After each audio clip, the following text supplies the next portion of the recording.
দক্ষিণ মাদারসা মুসলিম যুব পরিষদের উদ্যোগে আয়োজিত 2 দিন ব্যাপী নবম ইসলামী সম্মেলনের সম্মানিত সভাপতি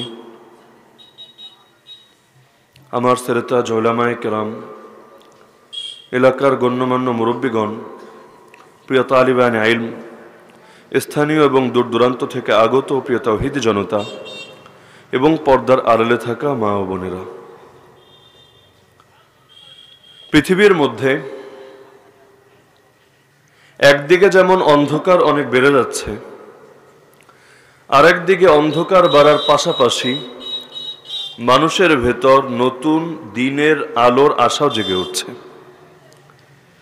রাত যখন অনেক গভীর হয়, অন্ধকারও অনেক গভীর হতে থাকে, মানুষের পথ চলাটা অনেক ভয়ঙ্কর হয়ে ওঠে।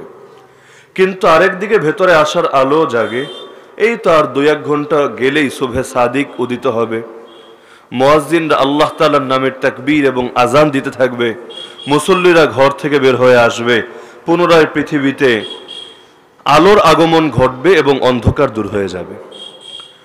তো যার কারণে প্রতিটা যুগেই আমরা লক্ষ্য করি, নবীগণকে আল্লাহ তাআলা যেই সমাজগুলোর মধ্যে প্রেরণ করেছিলেন, সেই সমাজগুলো ছিল জাহেলি সমাজ, বর্বর সমাজ, অন্ধকার সমাজ। রাসূলুল্লাহ সাল্লাল্লাহু আলাইহি ওয়াসাল্লামকে জাহেলি যুগে যে জাহেলি সমাজের মধ্যে প্রেরণ করা হয়েছিল, তার ইতিহাস আমাদের অনেকেরই জানা। যেই সমাজ এতটাই বর্বর হয়ে পড়েছিল যে নিজের মেয়েকে পর্যন্ত জ্যান্ত দাফন করে দিত, নিজের মায়ের সঙ্গে সহবাসে লিপ্ত হয়ে পড়ত, জীবন্ত মানুষের পেট চিরে তারা তামাশা দেখার চেষ্টা করত। যেই সমাজে মানুষের ভেতর মনুষ্যত্ব ছিল না, মানুষ মনুষ্যত্ব হারিয়ে অমানুষে পরিণত হয়েছিল। কিন্তু আল্লাহ তাআলা ঠিক সেই সমাজকেই নবী আগমনের জন্য স্থান হিসাবে নির্বাচন করলেন এবং সেই জাহেলি সমাজের জাহেলি মানুষগুলোকে নবীদের সোহবতে এনে আকাশের তারকা বানিয়ে দিলেন। তো পৃথিবীর মধ্যে যখন অন্ধকার বাড়ে, একদিকে যেমন ভেতরে ভয় দানা বাঁধতে থাকে, আর একদিকে আশার আলো চোখের সামনে জ্বলতে থাকে। বর্তমান পৃথিবীতে একদিকে জুলুম আর জুলুম, সারা পৃথিবীটাই জুলুমে ছেয়ে গেছে। বিশেষভাবে মুসলমানদেরকে সারা পৃথিবী জুড়ে জুলুমের টার্গেট বানানো হয়েছে। সে আরাকানের কথাই বলেন, আসামের কথাই বলেন, কাশ্মীরের কথাই বলেন, আফগানিস্তানের কথাই বলেন, ফিলিস্তিনের কথাই বলেন, ইরাকের কথাই বলেন, সিরিয়ার কথাই বলেন, ইয়ামানের কথাই বলেন, লেবাননের কথাই বলেন, জাজাইরের কথাই বলেন, শিশানের কথা বলেন, রাশিয়ার কথা বলেন, চীনের জিনজিয়াং, উইঘুরের কথা বলেন। এরকম অনেক অনেক নাম উচ্চারণ করা যাবে যেই জায়গাগুলোকে মুসলমানদের জন্য আস্ত কারাগারে পরিণত করে রাখা হয়েছে, যেখানে মুসলমান ধর্মীয় স্বাধীনতা ভোগ করা তো দূরের কথা, সেকুলারিজমের নামে তাদের শাসকদের পক্ষ থেকে নিরপেক্ষ আচরণ পাওয়া তো দূরের কথা, যেই সমাজে মানুষ আল্লাহর জমিনে থেকে আল্লাহর কথাই স্বাধীনভাবে বলতে পারে না। তো একদিকে যেমন সারা পৃথিবীটা মুসলমানদের জন্য সংকীর্ণ হয়ে যাচ্ছে, আরেকদিকে আমরা দেখতে পাচ্ছি না এই জুলুমের পরিসমাপ্তির ঘটারও সময় ঘনিয়ে আসছে। শীঘ্রই জুলুম বাড়বে বাড়বে, বাড়তে বাড়তে এত বেশি বেড়ে যাবে। রাসূলুল্লাহ সাল্লাল্লাহু আলাইহি ওয়াসাল্লাম বলেন, মুস্তাদরাকে হাকিমের সেই হাদিস, একটা সময় এমন আসবে, ইযা ক্বালা আর-রাজুলু আল্লাহ কুতিলা, যখন মানুষ মুখ দিয়ে যদি শুধু আল্লাহ বলে, তাকে হত্যা করে দেওয়া হবে। দাজ্জাল আসবে, সারা পৃথিবীর মুমিনদের ঈমানের জন্য সবচাইতে বড় পরীক্ষা হয়ে আসবে। যেই দাজ্জাল ফিরাউনের চাইতেও বড় ফিতনা, নমরুদের চাইতেও বড় ফিতনা, আবু জাহালের চাইতেও বড় ফিতনা, যেই ফিতনার ব্যাপারে পৃথিবীর সকল নবী নিজ নিজ উম্মতকে সতর্ক করে গিয়েছেন। ইতিপূর্বে কোন নবীর জামানায় তার প্রকাশ ঘটেনি, কিন্তু এই উম্মতের জামানায় প্রকাশ ঘটবে। দাজ্জাল এমন কোন জনপদ থাকবে না যেই জনপদে যাবে না এবং মানুষকে ফিতনার মধ্যে ফেলবে না। একদিকে হলো অনেক ভয়, আর একদিকে আবার আশার আলো আছে। দাজ্জাল আসার আগে আল্লাহর খলিফা মাহদি আসবে, শতধা বিভক্ত উম্মত, হাজার হাজার ভাগে ভাগ বাটোয়ারা উম্মত, এই উম্মতের মধ্যে ঐক্য প্রতিষ্ঠা করবে, সমগ্র মুসলিম জাতিকে তাওহীদের সুতায় গাঁথবে, একক নেতৃত্ব, একক ইমারা, একক খিলাফা প্রতিষ্ঠা করবে। আল্লাহর জমিনে আল্লাহর শাসন জারি হবে, পৃথিবীর বুক থেকে কুফরের পরিসমাপ্তি ঘটানোর জন্য জিহাদ জারি রাখবে। এরপর যখন দাজ্জালের সঙ্গে সেই মাহদির মুখোমুখি হবে, মাহদি দাজ্জালকে যখন পরাজিত করতে ব্যর্থ হবে, আল্লাহ তাআলা সেই দাজ্জালকে বরবাদ করার জন্য, যেই দাজ্জাল হলো কুফরের সবচাইতে বড় পরাশক্তি, আমার আল্লাহ আসমান থেকে ঈসা আলাইহিস সালামকে পাঠাবেন। সেই ঈসা আলাইহিস সালাম এসে তার মুজিজার দ্বারা দাজ্জালের জাদু এবং বিজ্ঞানের শক্তির পরিসমাপ্তি ঘটিয়ে দাজ্জালকে জাহান্নামে পৌঁছে দেবেন। পৃথিবী থেকে কুফরের পরিপূর্ণ পরিসমাপ্তি ঘটবে এবং আল্লাহর জমিনে এক আল্লাহর শাসনই জারি থাকবে। যেই দাজ্জাল দুনিয়া থেকে যাওয়ার পর জিহাদেরও কোনো প্রয়োজন থাকবে না, কারণ জিহাদ হবে কার বিরুদ্ধে? পৃথিবীর মুসলমানের মধ্যে তো জিহাদ হয় না।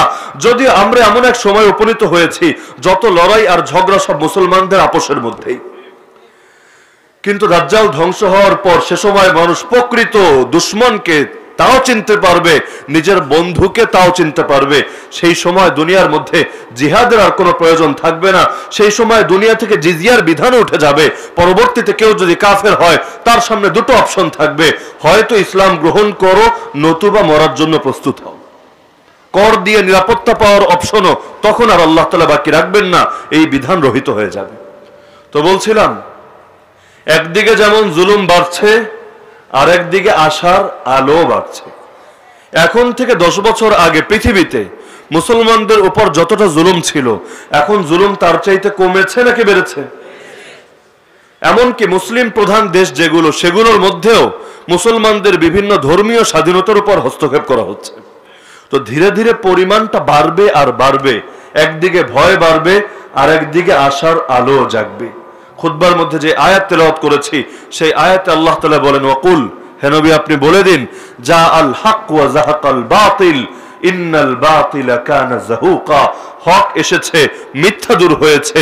নিশ্চয়ই মিথ্যা, নিশ্চয়ই বাতিল দূর হওয়ার জন্যই। বাতিল পৃথিবীতে কখনোই টিকে থাকতে পারে না। সাময়িকভাবে অনেক দম্ভ প্রদর্শন করতে পারে, কিন্তু স্থায়ী বিজয় হকেরই হয়। আদম আলা নবীনা আলাইহিস সালাম একদিকে, ইবলিস আর একদিকে, নমরুদ একদিকে, ইব্রাহিম আলাইহিস সালাম আরেকদিকে, ফেরাউন হামান একদিকে, মুসা আলাইহিস সালাম আরেকদিকে, জাদুঘররা একদিকে, ঈসা আলাইহিস সালাম আরেকদিকে। কিন্তু সর্বযুগে বিজয় হয়েছিল কার? হকের না বাতিলের? কিন্তু ক্ষমতা বেশি ছিল কি হকের নাকি বাতিলের? আর ইব্রাহিম আলাইহিস সালামকে যেই সমাজের মধ্যে বাধার শিকার হতে হয়েছে, সেই সমাজে তিনি ছিলেন একক ব্যক্তিত্ব প্রথম দিকে, যেই মানুষের কোনো সঙ্গী নেই। বাপও তার দুশ্মন, পরিবারও তার দুশ্মন, সমাজও তার দুশ্মন, শাসকও তার দুশ্মন, চারিদিকে শুধু দুশ্মন আর দুশ্মন।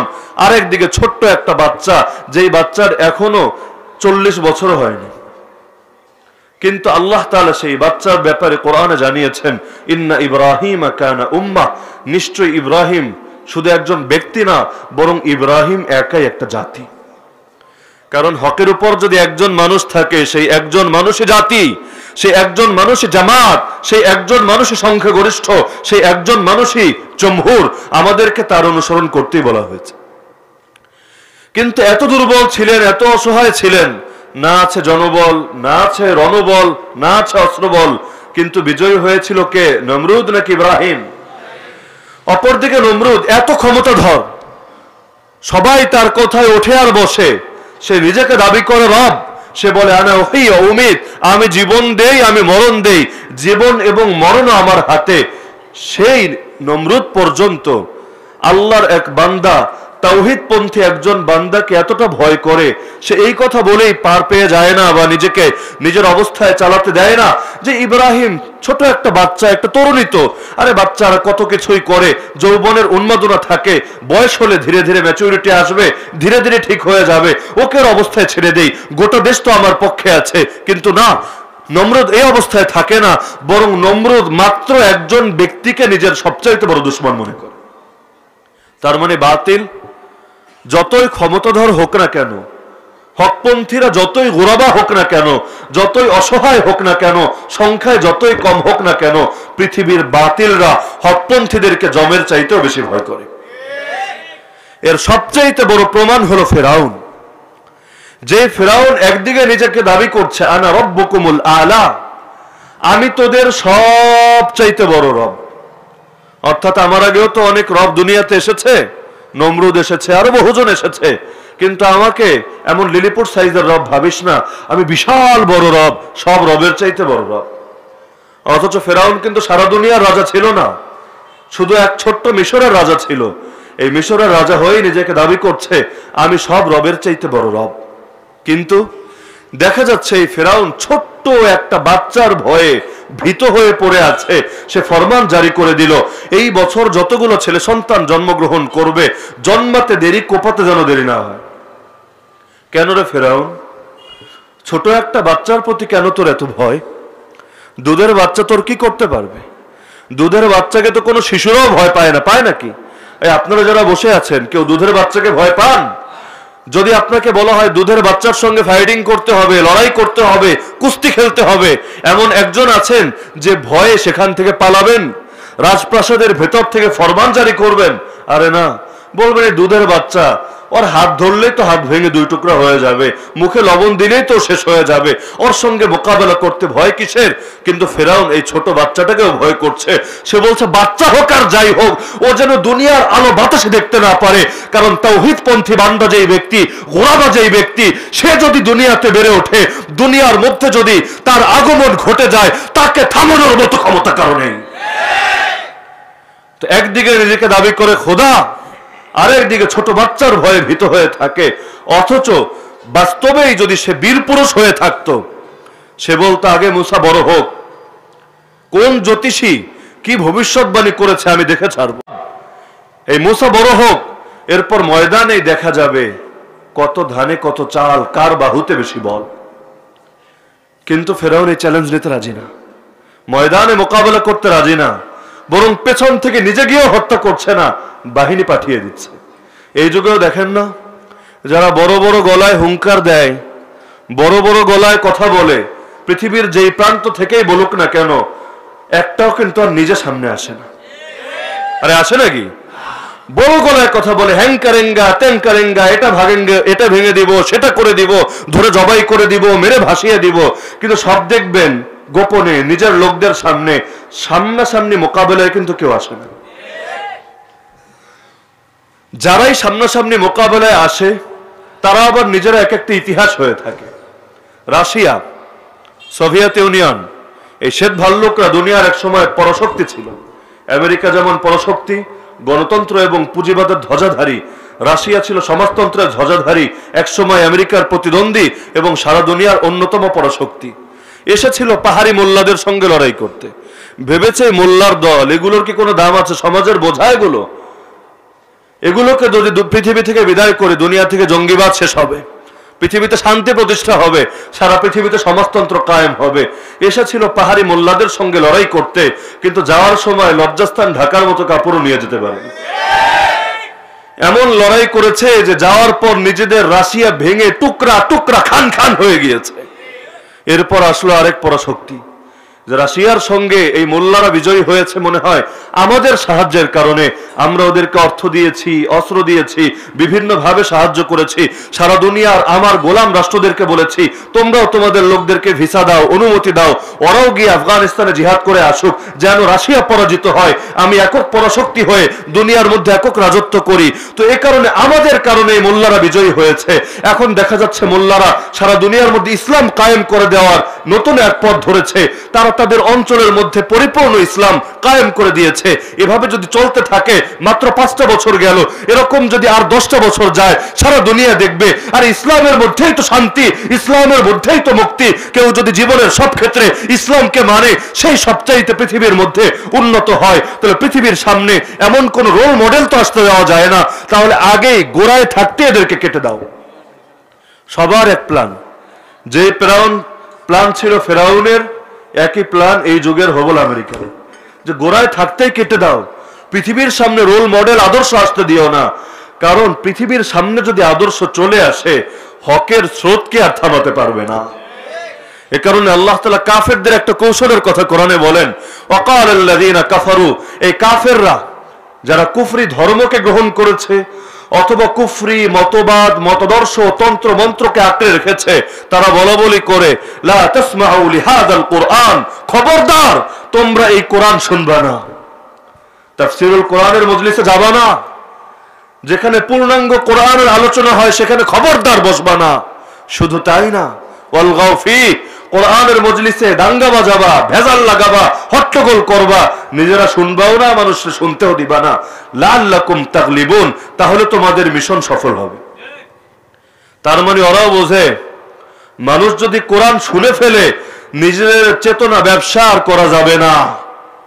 কেন? কারণ আল্লাহ তাআলা প্রত্যেকের ভেতর সত্য গ্রহণের স্বভাবজাত এক যোগ্যতা রেখে দিয়েছেন। এখানে যেই কয়জন আমার সামনে আছেন, কে কে জাহান্নামে যেতে চান একটু হাত তুলেন দেখি। কে কে কোরআন মানতে চান না একটু হাত তুলেন দেখি। মানতে চান না কে কে? পাওয়া যাবে কাউকে? তার মানে প্রত্যেকের সত্য গ্রহণের স্বভাবজাত এক আগ্রহ, এক আকর্ষণ, এক প্রতিভা, এক যোগ্যতা সৃষ্টিগতভাবে আমার আল্লাহ রেখে দিয়েছে। হাদিসের মধ্যে আছে কুল্লু মাউলুদিন ইউলাদু আলাল ফিতরা, প্রত্যেক নবজাতক শিশু সত্য গ্রহণের স্বভাবজাত যোগ্যতা নিয়ে জন্মগ্রহণ করে। ওকে যদি ওর মতো বাড়তে দেওয়া হয় সে হকের উপরই বেড়ে উঠবে। কিন্তু ফাআবাওয়াহু ইউহাউইদানিহি আও ইউনাসসিরানিহি আও ইউমাজ্জিসানিহি, এরপর তার বাপ মা তাকে ইহুদি বানায়, খ্রিস্টান বানায়, অগ্নিপূজক বানায়, হিন্দু বানায়, নাস্তিক বানায়, মডারেট বানায়, কুলাঙ্গার বানায়, শাতিম বানায়, মুরতাদ বানায়, কিন্তু জন্মগতভাবে তারা কেউ এগুলো হয়ে জন্মগ্রহণ করে না। তো এই কারণে সবার একই প্ল্যান, পৃথিবীর সামনে আদর্শ আসতে দিও না। কারণ মুখের কথায় কাজ কম হয়, মৌখিক দাওয়াতের চাইতে আমলি দাওয়াতে ফায়দা বেশি হয়। আমরা যতই মানুষকে বোঝাই না কেন ইসলামের মধ্যে ইসলামী শাসন ব্যবস্থার কি গুরুত্ব, মৌখিকভাবে যতই বোঝাই না কেন খুব বেশি ফল পাবেন না। কিন্তু এই সমাজ যদি রাসূলের যুগটা দেখতো, আবু বকরের যুগটা দেখতো, ওমরের যুগটা দেখতো, ওসমানের যুগটা দেখতো, আলীর যুগটা দেখতো, হাসানের যুগটা দেখতো, তাহলে এদেরকে এত লম্বা লম্বা বয়ান করে বোঝাতে হতো না। বরং এরা নিজেরাই বলতো পৃথিবীর কোনো বাতিল তন্ত্রমন্ত্র চাই না, জীবনের সব ক্ষেত্রে একমাত্র ইসলাম চাই। কিন্তু যেহেতু সামনে নমুনা নাই, সামনে আদর্শ নাই, যা আছে সবগুলোই শুধু কুফর আর কুফর। আমেরিকার আদর্শ কুফর, ইসরায়েলের আদর্শ কুফর, চায়নার আদর্শ কুফর, ইন্ডিয়ার আদর্শ কুফর। আমাদের সামনে যতগুলো উন্নত নমুনা আছে সবগুলোই কুফর আর কুফর। এখন আমরা ছোটবেলা থেকে যেগুলোর সঙ্গে পরিচিত হই, শিক্ষা ব্যবস্থার মধ্যে যেই যেই জিনিস আমাদেরকে শেখানো হয় সেগুলো হলো কুফরের নমুনা। আমাদেরকে ছোটবেলা থেকে যেই সকল মানুষদের সঙ্গে পরিচিত করা হয় এরা কি ইসলামের প্রতিনিধিত্ব করে না কুফরের প্রতিনিধিত্ব করে? বেশিরভাগ কুফরের প্রতিনিধিত্ব করে। তো জন্মগতভাবেই আমাদের আকর্ষণটা সেভাবেই বেড়ে ওঠে। এই যে সমাজের মানুষরা দেখেন হলিউড বলিউডের তারকারা যে সকল পোশাক পরে, যেভাবে চুল কাটে, এটাকে অনেকে ফ্যাশন হিসাবে গ্রহণ করে। ক্রিকেট ফুটবলের খেলোয়াড়রা তারা যে স্টাইল ধারণ করে অনেকে এটাকে অনুসরণ করে বা আদর্শ হিসাবে গ্রহণ করে। কেন? কারণ তার সামনে এটাকে একটা মডেল হিসেবে উপস্থাপন করা হয়েছে। কিন্তু চিত্রটা যদি ভিন্ন হতো, মডেলের জায়গায় যদি মুসলিম বীররা থাকতো, একদিকে খালিদ বিন ওয়ালিদ, একদিকে সুলতান সালাহুদ্দিন আইয়ুবী, একদিকে তারিক বিন জিয়াদ, একদিকে বিন তাশফিন, একদিকে মোহাম্মদ আল ফাতিহ, একদিকে সুলতান মাহমুদ গজনবী, এরকম বীরগুলো যদি সামনে থাকতো, মানুষ কিন্তু এ সকল তারকাদের পেছনে দৌড়াতো না, বরং প্রকৃত হকপন্থী মুজাহিদদের পেছনে দৌড়াতো। যার কারণে আপনি পৃথিবীর ইতিহাস যদি পড়েন দেখবেন এই পৃথিবী একসময় মুসলমানদের আদর্শকে এত বেশি গ্রহণ করেছিল যে মিশর মধ্যপ্রাচ্যের অংশ না, মিশর হলো আফ্রিকার অংশ। আপনি ইতিহাস পড়ে দেখেন শুরু থেকেই কি মিশরের ভাষা আরবি ছিল নাকি অন্য কিছু ছিল? যদি অন্য কিছু থাকে সেখান থেকে আরবি কিভাবে হলো? মুখের ভাষা তো কারো উপর ইসলাম চাপিয়ে দেয় না। মুজাহিদরা কোনো অঞ্চল বিজয় করার পর কোনোদিন তাদের ভাষা কেড়ে নেয়নি এবং নিজেদের ভাষা তাদের উপর জোর করে চাপিয়ে দেয়নি। তাহলে মিশরের ভাষা আরবি হলো কিভাবে? ইতিহাস পড়লে আপনিই পেয়ে যাবেন। সেই সময় বিজয়ী শক্তি ছিল ইসলাম। মুসলমানরা ছিল সারা দুনিয়ার জন্য মডেল, যাদের নাম শুনলেও রোম এবং পারস্য নামক তৎকালীন পরশক্তিগুলো থরথর করে ভয়ে কেঁপে উঠত। যার কারণে গোটা পৃথিবী মুসলমানদের সবকিছুকে স্বতঃস্ফূর্তভাবে গ্রহণ করা শুরু করেছিল, এমনকি নিজেদের ভাষা পরিবর্তন করে আরবি ভাষাকে মনে প্রাণে গ্রহণ করে নিয়েছিল। মুখের ভাষা জোর করে পাল্টানো যায় না, কিন্তু অন্তরে যখন মহাব্বত জন্মে নেয় তখন বলতে হয় না, বরং নিজের থেকে স্বতঃস্ফূর্তভাবে সেটাই শেখে। আজকাল সারা দুনিয়ার মধ্যে যারা বিজয়ী, আমরাও জীবনের সব ক্ষেত্রে তাদের আদর্শের পেছনেই ছুটি। বাচ্চাটাকে ইংলিশ মিডিয়ামে দেয়, ইংলিশটা ভালো করে শিখুক। আলেমদের মধ্যে যে আলেম একটু ইংলিশ বলতে পারে তাকে মনে হয় না তিনি একটু ভালো আলেম, শিক্ষিত, তিনি সমাজের সঙ্গে তাল মিলিয়ে চলতে পারেন। স্মার্ট হুজুর, বাকিগুলো খ্যাত হুজুর, সেকেলে হুজুর, প্রাগৈতিহাসিক হুজুর, বাকিগুলো মৌলবাদী হুজুর। আছে না অনেকের এই চেতনা? এজন্য এখন থেকে আমরা ইংলিশ হুজুরের বয়ান বেশি শুনবো। আছে না অনেকের এরকম চেতনা? তার মানে তার ইংলিশটাকে উন্নতি বা আধুনিকতার একটা মাপকাঠি হিসেবে গ্রহণ করেছে। এর কারণ কি? এর কারণ কি? একমাত্র কারণ হলো যে বর্তমান পৃথিবীর মধ্যে তারাই হলো বিজয়ী শক্তি। যেহেতু বর্তমান পৃথিবীর মধ্যে তারাই বিজয়ী শক্তি, এ কারণে মানুষ তাদের সবকিছুকে আদর্শ হিসেবে গ্রহণ করছে। তো বলছিলাম যে হক এবং বাতিল, যদি পৃথিবীর মধ্যে বাতিল অনেক শক্তিশালী হয়ে যায়, একদিকে যেমন ভয় ধরে যায়, আর একদিকে ভেতরে আশার আলো জেগে ওঠে। বর্তমানে সারা পৃথিবীতে দাজ্জালি এজেন্ডা ছড়িয়ে পড়েছে। সারা পৃথিবীর মধ্যে রাজনৈতিক যত আদর্শ আছে এগুলো দাজ্জালি আদর্শ, অর্থনৈতিক যত আদর্শ আছে এগুলো দাজ্জালি আদর্শ, বিচার ব্যবস্থার যত নমুনা আছে এগুলো দাজ্জালি আদর্শ, শিক্ষা ব্যবস্থার যত নমুনা আছে এগুলো দাজ্জালি আদর্শ। ব্যক্তি জীবন, পারিবারিক জীবন, সামাজিক জীবন, রাষ্ট্রীয় জীবন, আন্তর্জাতিক জীবন, জীবনের সব ক্ষেত্রে, জীবনের পরতে পরতে আমাদের সামনে যত নমুনা, যত আদর্শ, সবগুলোই দাজ্জালি আদর্শ। আমরা জন্মের পর থেকে, আমার কথাই বলি আর মুরব্বীদের কথাই বলি, আপনি আমি জন্মের পর থেকে জীবনে আল্লাহর জমিনে আল্লাহর শাসন দেখিনি। যে জিনিস দেখিনি, যেটা নিয়ে আমাদের পড়াশোনাই নাই, স্কুলে পড়েছি, প্রাইমারিতে, হাই স্কুলে, কলেজে, ইউনিভার্সিটিতে, হয়তো পিএইচডি করে ডক্টরও হয়ে গিয়েছি, কিন্তু ইসলাম সম্পর্কে মৌলিক পড়াশোনা থেকেও আমাকে গোড়া থেকেই দূরে রাখা হয়েছে। আমাকে বাধ্য করা হয়েছে, হয়তো দুনিয়া গ্রহণ করবি অথবা আখেরাত গ্রহণ করবি, দুটোর মধ্যে সমন্বয় করার সুযোগ নাই। যদি তুই স্কুলে আসো, তোকে কোরআন শিখতে দেওয়া হবে না, তাফসীর শিখতে দেওয়া হবে না, আকীদা শিখতে দেওয়া হবে না, ফিকহ শিখতে দেওয়া হবে না, তোকে সেকুলার শিক্ষা ব্যবস্থার মধ্যে থেকে সেকুলার শিক্ষাই গ্রহণ করতে হবে। তোকে কোরআন থেকে দূরে রাখা হবে, সুন্নাহ থেকে দূরে রাখা হবে। সাহাবীরা যেগুলো পড়ে শিক্ষিত হয়েছেন সেগুলো তোকে পড়তে দেওয়া হবে না। একদিকে পড়িও নি, আর একদিকে দেখিও নি। আর জন্মের পর কোনোদিন আল্লাহর জমিনে আল্লাহর খেলাফত দেখেছেন? যদি নাই দেখেন, সেটাকে ভালোবাসবেন কিভাবে, মডেল হিসাবে গ্রহণ করবেন কিভাবে? যার কারণে পৃথিবীর কাফের মুশরিকরা এটা চায় যে এই জিনিস দেখেনি সেটা যেন দেখেও না। যদি কোথাও দেখার মতো পরিস্থিতি হয়, গোড়া থেকেই কেটে দেওয়া হবে, যেন পৃথিবীর সামনে কোনো আদর্শ না আসে। কারণ যদি আদর্শ চলে আসে, ওদের ভণ্ডামি আর বাকি থাকবে না। যার কারণে আমেরিকা এসে অ্যাটাক চালালো আফগানিস্তানের উপর, 19টা বছর লড়াই করলো। 2020-এর 29 ফেব্রুয়ারি নিজেরাও চুক্তি স্বাক্ষর করে ল্যাজ গুটিয়ে পালানোর প্রস্তুতি নিল। তো বলছিলাম, আফগানিস্তানের এই পাহাড়ি মোল্লারা যে হয়তো উন্নতির উপকরণ নেই, কিন্তু ভিতরে এমন একটা জিনিস আছে যে এই জিনিসটা বদরের সাহাবীদের মধ্যেও ছিল। এই জিনিসটা পৃথিবীতে যখন যার মধ্যে চলে আসবে, তাকে থামানোর মতো ক্ষমতা আল্লাহ কাউকে দেননি। বদরের সাহাবীদের মোকাবেলা কি কাফেররা করতে পেরেছিল? বদরের সাহাবীদের কি শক্তি ছিল? বাহ্যিক কোনো শক্তি তো ছিল না। কিন্তু আমার আল্লাহ তাআলা যার জন্য যথেষ্ট হয়ে যান, তার বাহ্যিক শক্তি লাগে না। যেখানে গিয়ে দুনিয়ার চর্মচোখের দেখা শক্তি শেষ, সেখান থেকে তো আমার আল্লাহর শক্তি শুরু। ফেরাউন মূসাকে তাড়া করলো, সমুদ্রের পাড়ে নিয়ে গেল, বাহ্যিকভাবে আশা শেষ, বাঁচার কোনো উপায় নাই। সামনে সমুদ্র, পেছনে হলো ফেরাউনের বাহিনী, আজকে মৃত্যু নিশ্চিত। কিন্তু সেই সময় মৃত্যু কার হয়েছিল? নবী মূসার নাকি ফেরাউনের? কারণ ফেরাউন নেমেছিল বাহ্যিক শক্তি নিয়ে, আর মূসা নেমেছিলেন অদৃশ্য শক্তি নিয়ে। এই অদৃশ্য শক্তি নিয়ে যেই ব্যক্তি ময়দানে নামে, সংখ্যায় যত কমই হোক না কেন, তাকে থামানোর মতো ক্ষমতা আল্লাহ তাআলা কাউকে দেননি। বদরের ময়দানে মুসলমানদের বাহ্যিক কোনো শক্তি ছিল না, কিন্তু বদরের ময়দানে আমার আল্লাহ নিজে জিহাদ করেছেন, ফেরেশতাদের দ্বারা জিহাদও করিয়েছেন। যেই ময়দানে আল্লাহ নিজে জিহাদ করেন এবং ফেরেশতাদের দ্বারা জিহাদ করান, সেই ময়দানে আল্লাহ এবং ফেরেশতার মোকাবেলা করার ক্ষমতা কার আছে? বলবেন হুজুর এটা আবার কেমন কথা বললেন, আল্লাহ নাকি জিহাদ করে? হ্যাঁ, আমার আল্লাহ জিহাদ করেন, কোরআন থেকে ইনশাআল্লাহ দলিল দিব।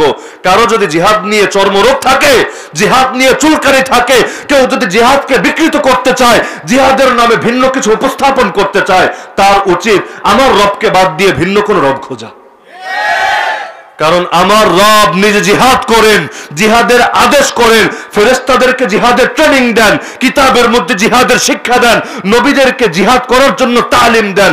সুতরাং জিহাদকে যে পছন্দ করে না, সেই ব্যক্তি কিভাবে দাবি করতে পারে আমি সেই রবের গোলাম? কোন দেশের সংবিধানের বিরুদ্ধে যদি কেউ অবস্থান নেয়, সে কি দাবি করার অধিকার রাখে যে আমি একজন এই দেশের আদর্শ নাগরিক? আর রাখে নাকি অধিকার? বলা হবে আরে তুই এমন দাবি করছিস যে দাবির পক্ষে কোনো প্রমাণ নেই, বরং তোর বাস্তবিক জীবন বলে দাবিটা সম্পূর্ণ মিথ্যা এবং সম্পূর্ণ ভুল। বলবেন আল্লাহ জিহাদ করে দলিল কি? খুলেন কোরআন। আমার আল্লাহ বলেন ফালাম তাকতুলুহুম ওয়ালাকিন্নাল্লাহ কাতালাহুম। বদরের ময়দানে তোমাদের তো কিছুই ছিল না, কিভাবে মোকাবেলা করবে তোমরা এই বাহিনীর? মুসলমানদের সেদিন 70টা উট ছিল, 8টা ঘোড়া ছিল, আর মাত্র 2টা তরবারি ছিল। তরবারি কয়টা? মানুষ হলো 313 জন, এর মধ্যে 8 জনকে বিভিন্ন দায়িত্বে পাঠানো হয়েছে, ময়দানে নেমেছেন 305 জন। মানুষ 305, তরবারি হলো 2টা। গড়ে 152 জনে পাবে একটা তরবারি। এই 152 জন এক তরবারি নিয়ে 1000 জনের মোকাবেলা করা কোনোদিন সম্ভব? তাও এমন 1000 যাদের প্রত্যেকের কাছে তীর আছে, তরবারি আছে, বর্ষা আছে, ধনুক আছে, লৌহ বর্ম আছে, ঘোড়া আছে, উট আছে, বিনোদনের জন্য মদ আছে, নারী আছে, তো এত কিছু তাদের। অপরদিকে মুসলমানরা এতটাই নিরীহ, এমনকি হাতে বাঁশও নাই যে বাঁশ দিয়ে বাঁশ মুজাহিদ সাজবে, কোনো কিছুই নেই। তো মোকাবেলা করবে কিভাবে? এক অসম শক্তির লড়াই। এই যুগে অনেকে দাবি করে আরে আমরা তো মুসলমানরা দুর্বল, পৃথিবীর কাফেররা শক্তিশালী, এজন্য আমাদের উচিত চুপ করে থাকা আর নিজেদের রক্ত শুধু দিয়েই যাওয়া, কারণ এক অসম শক্তির লড়াইয়ে আমরা উপনীত হয়েছি। অথচ এই পৃথিবীর ইতিহাস সাক্ষী প্রত্যেকটা যুগেই হকপন্থীদের শক্তি কম ছিল, বাতিলপন্থীদের শক্তি বহুগুণ বেশি ছিল, কিন্তু বিজয় হকের জন্যই নির্ধারিত ছিল। তো সেই ময়দানের মধ্যে মোকাবেলা কিভাবে সম্ভব? আল্লাহ বলেন ফালাম তাকতুলুহুম, এই বদরের ময়দানে তোমরা কাফেরদেরকে হত্যা করোনি, মালাউনদেরকে জাহান্নামে পৌঁছাওনি, ওয়ালাকিন্নাল্লাহ কাতালাহুম, আমি আল্লাহ নিজে তাদেরকে হত্যা করেছি। সেই ময়দানে মুসলমান শহীদ হয়নি, কিন্তু 70 জন কাফের, তাও যেন তেন কাফের না, শীর্ষস্থানীয় কাফের, আবু জাহালের মতো নেতা, এরা জাহান্নামে পৌঁছে গিয়েছে। আল্লাহ বলেন নিজেরা কিছুই করোনি, আমি আল্লাহ সব করেছি।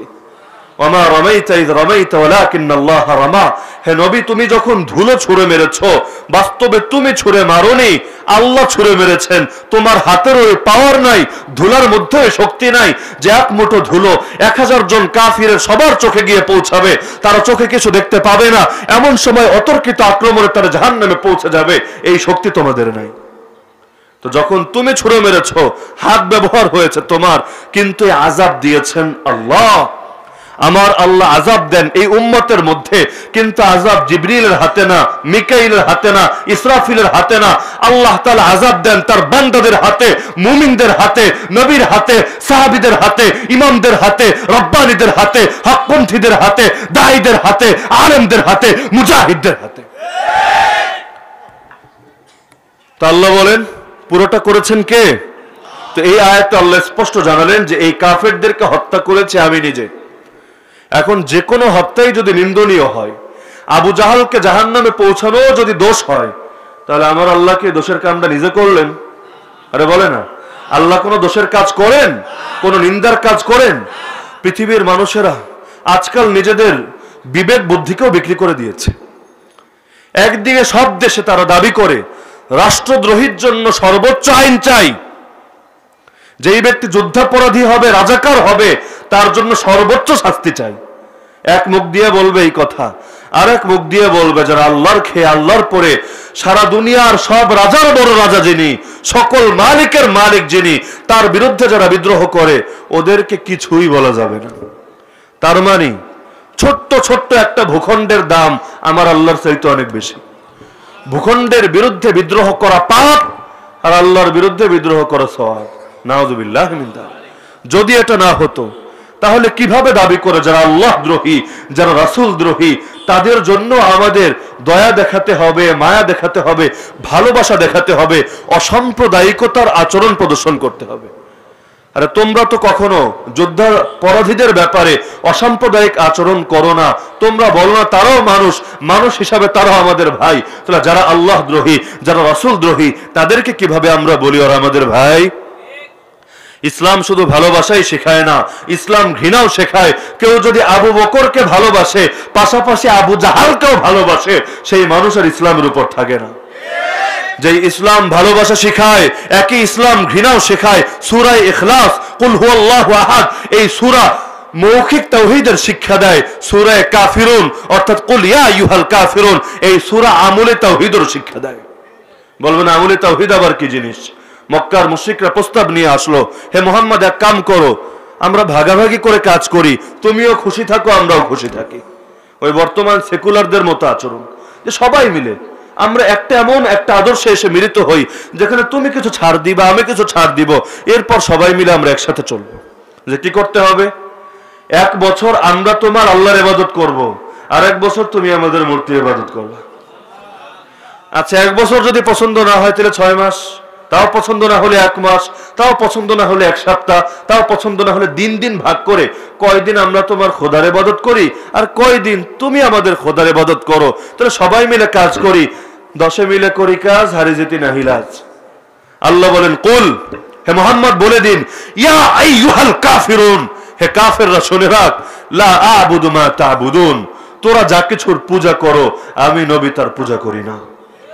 ওয়ালা আনতুম আবিদুনা মা আবুদ, আর আমি যার ইবাদত করি তোরা তার ইবাদত করো না। এভাবে বলতে বলতে সূরা শেষে গিয়ে বলেন লাকুম দীনুকুম ওয়ালিয়া দীন, তোদের জন্য তোদের ধর্ম, আমার জন্য আমার দিন, দুটো কখনো মিলে জগে খিচুড়ি হবে না। আজকাল ইন্টারফেইথ আন্তধর্মীয় সংলাপের দাওয়াত যারা দেয়, আন্তধর্মের কথা যারা বলে, এরা এটাকে বিকৃতভাবে উপস্থাপন করে। এরা বলে লাকুম দীনুকুম ওয়ালিয়া দীন, মানে প্রত্যেকের ধর্ম নিয়ে থাকবে, কিন্তু সবাই মিলেমিশে আবার একাকার হয়ে যাবে। নাউযুবিল্লাহ মিন যালিক। অথচ এই সূরাটাই নাজিল হয়েছিল সম্পূর্ণ ভিন্ন প্রেক্ষাপটে, যে ঈমান এবং কুফর কখনো মিশবে না, তাওহীদ এবং শিরক কখনো এক পাত্রে একত্র হবে না। যার কারণে আমার নবী আদেশ জারি করে দিয়েছিলেন, আখরিজুল ইয়াহুদ ওয়াল মুশরিকিনা মিন জাজিরাতিল আরব, আরব উপদ্বীপ থেকে ইহুদি মুশরিক সকল বিধর্মীকে তোমরা বের করে দাও, এই জমিনে কখনো ঈমান এবং শিরক একত্র হবে না। আজকের পৃথিবীর কাফেররা সুন্দর সুন্দর স্লোগানের আড়ালে আমাদেরকে ভুলিয়ে রাখতে চায়, আমাদেরকে এমন চেতনা গিলাতে চায় যেই চেতনাগুলোর সঙ্গে ইসলামের ন্যূনতম কোনো সম্পর্ক নাই। আর মুসলমান আজকাল ইসলাম কোরআন থেকে শেখে না, সুন্নাত থেকে শেখে না, নবীর সিরাত থেকে শেখে না, সাহাবীদের জীবনে থেকে শেখে না। তারা ইসলাম শেখে হলিউড বলিউড থেকে, ইসলাম শেখে টাকপড়া বুদ্ধিজীবীদের থেকে, ইসলাম শেখে এমন কুলাঙ্গারদের থেকে যারা কিনা সূরা ফাতিহাটাও পড়তে পারে না। যত বড় গলায় কথা বলুক, আমরা এইটা পারি সেইটা পারি, অমুকের জানাজাও পড়াতে পারি, গিয়ে বলবেন বাপরে তুই যদি দোয়ায় কোনো বিশুদ্ধ উচ্চারণে পড়তে পারো তোর 1 লাখ টাকা দিব। তারপর গিয়ে দেখবেন কার কত বেশি দৌড়। কয়দিন আগে একজন বলল মুফতিরা আইনগতভাবে ফতোয়া দেওয়ার অধিকার রাখেন না। ভালো কথা, ডাক্তার ডাক্তারি করার অধিকার রাখে না, ইঞ্জিনিয়ার ইঞ্জিনিয়ারিং করার অধিকার রাখে না, কৃষক কৃষিকাজ করার অধিকার রাখে না। এই কথাগুলো শুনতে যেমন, মুফতি সাহেব ফতোয়া দেওয়ার অধিকার রাখে না কথাটাও শুনতে তেমন। হুজুর যদি ফতোয়া না দেয়, ফতোয়া দেবে কেডা? খেজুর। খেজুর যদি ফতোয়া দেয়, হাতুড়ে ডাক্তার যদি চিকিৎসকের আসনে বসে যায়, রোগীর যেমন মৃত্যু হয়, খেজুররা যখন বিভিন্ন বিষয়ে হালাল হারামের ফতোয়া দেয়, মানুষের ঈমান তেমনি মরে যায়। হুজুরদের দায়িত্ব শুধু নিজেদের ঈমান বাঁচানো না, মানুষদের ঈমান নিয়েও ফিকির করা। এজন্য যতই মারে, যতই কাটে, যতই গালি দেয়, যতই বের করে দেওয়ার হুমকি দেয়, হুজুররা শুধু আল্লাহর কথা বলেই যায়। আমার নবী তয়েফে গিয়েছিলেন নিজের জান্নাত নিশ্চিত করার জন্য না, তার জান্নাত তার থেকে নিশ্চিত হয়েই আছে। গিয়েছিলেন তয়েফবাসীকে জাহান্নাম থেকে বাঁচানোর জন্য, গিয়েছিলেন ইসলামের জন্য নিরাপদ একটা ভূমি নিশ্চিত করার জন্য। কিন্তু এই তয়েফবাসী ভালোর জবাব ভালো দিয়ে দেয়নি, বরং ভালোর জবাব তারা এতটা নিকৃষ্ট ভাবে দিয়েছে, নবী দিয়েছেন দাওয়াত, তারা জবাব দিয়েছে পাথর দ্বারা। এখানেই শেষ না, আবু জাহালদের কাছে খবর পাঠিয়েছে তোর দুশমন এসেছিল আমাদের কাছে, তাকে আশ্রয় দেয়নি, তার সঙ্গ নেয়নি, আমাদের বিরুদ্ধে তোরা নারাজ হোস না, তোর দুশমনকে তোদের কাছে ফিরিয়ে দিলাম, এবার ওকে যা ইচ্ছা শাস্তি দে। অবস্থা এমন হলো, খেলেন, খেতে খেতে গা থেকে রক্ত ঝরতে ঝরতে নিজের জুতা পর্যন্ত পায়ের সঙ্গে লেগে গেল। আবার যখন মক্কায় প্রবেশ করতে যাচ্ছেন, এমন একটা অবস্থা মক্কার মধ্যে সৃষ্টি হয়েছে, মক্কায় তিনি প্রবেশ করতেই পারছেন না, করলে যেখানেই পাওয়া যাবে সেখানেই তাকে হত্যা করা হবে। বাধ্য হয়ে আমার নবী এক লিডার মুতাইম বিন আদির কাছে নিরাপত্তা চাইলেন, হে মুতাইম, তুমি আমাকে নিরাপত্তা দিয়ে মক্কায় পৌঁছানোর ব্যবস্থা করো। মুতাইম তার যুবকদেরকে প্রস্তুত করলো অস্ত্রশস্ত্র দিয়ে, তারপর নিজের নিরাপত্তায় মুহাম্মদুর রাসূলুল্লাহ সাল্লাল্লাহু আলাইহি ওয়াসাল্লামকে সেই মক্কার মধ্যে প্রবেশ করালো, কাবার চত্বরে নিয়ে আসলো। আবু জাহালদেরকে বলল, আমি নিজে তাকে নিরাপত্তা দিয়েছি, সুতরাং আমার সম্মানার্থে তোমরা এই নিরাপত্তার লাজ ভঙ্গ করো না। আবু জাহাল তাকে জিজ্ঞেস করলো, হে মুতাইম, শুধুই কি নিরাপত্তা দিয়েছিস নাকি কালেমাও পড়েছিস? সত্যি করে বলে দে। মুতাইম বলল, না না, কালেমা পড়িনি, শুধু নিরাপত্তা দিয়েছি। আবু জাহাল বলল, তাহলে ঠিক আছে, আমরা তোর নিরাপত্তা মেনে নিলাম। আবু বকর রাদিয়াল্লাহু আনহু প্রকাশ্যে নামাজ পড়বেন সেই সুযোগ নাই, তিনি ঘরের আঙ্গিনায় নামাজ পড়তেন, তেলাওয়াত করতেন, দোয়া করতেন, জিকির করতেন। এগুলো দেখে মক্কার মুশরিকদের নারী এবং বাচ্চা কাচ্চারাও প্রভাবিত হয়ে যেত। তো মুশরিকরা এটাকে চ্যালেঞ্জ হিসাবে নিল, ইসলামের সৌন্দর্য যদি এভাবে সমাজের সামনে চলে আসে, মানুষ ফিতনায় পড়ে যাবে। একটা পর্যায়ে তারা আবু বকরের উপর নির্যাতন শুরু করলো, মক্কা ছাড়তে বাধ্য হলেন। পরবর্তীতে ইবনুদ দুগুন্না নিরাপত্তা দিয়ে তাকে নিয়ে আসলেন, কিছুদিন তিনি গোপনে ইবাদত করলেন, তারপর দিল মানছিল না। আরে আল্লাহর জমিনে আল্লাহর ইবাদত কেন গোপনে করতে হবে? আমাদের অনেকের অবস্থা এমন, ইসলামের সব বুঝি, কিন্তু হুজুর এই যুগে সব কথা বলা যাবে না, কিছু গোপন রাখলেও চলবে। আরে আল্লাহর কথা গোপন রাখবো, আর বাতিল কথাগুলো পৃথিবীর বাতিল পন্থীরা সাহসের সঙ্গে বলে যাবে, এর চাইতে বড় বেইজ্জতি আমাদের জন্য কি হতে পারে? পৃথিবীর সকল কাফের, সকল মুশরিক, 2 পয়সার কুত্তাগুলো পর্যন্ত মুসলমানদের দিকে বুড়া আঙ্গুল তুলে চ্যালেঞ্জ ছুড়ে দিচ্ছে, এই মুসলমানরা তোদেরকে হ্যাং করব, ত্যাং করব। আর মুসলমান বসে বসে শুধু জিকির করছে আর আজকার করছে, ভাবছে কোনো জবাব দেওয়া যাবে না, জবাব দিলে যদি আবার মারলে তো শেষ, মায়ের খাওয়া যাবে না, চুপচাপ থাকবো, বেইজ্জতি যত হওয়া লাগে তত হব। অথচ আমরা ছিলাম সেই জাতি যারা ইজ্জতকে জীবনের চাইতেও বেশি গুরুত্বপূর্ণ মনে করতাম। ওমর রাদিয়াল্লাহু আনহু বলেন, ইয়া রাসূলুল্লাহ, মা লানা ওয়ালিল গানাইম, হে রাসূল, গনিমত দিয়ে করবোটা কি? টাকা পয়সার দরকার নাই তো আমাদের। ইন্নামা নাহনু কওমুন নুজাহিদু ফি দীনিল্লাহ, আমরা সেই জাতি যারা আল্লাহর পথে জিহাদ করতেই থাকি, হাত্তা ইউবাদাল্লাহ, যতদিন না আল্লাহর জমিনে এক আল্লাহর ইবাদত কায়েম হয়।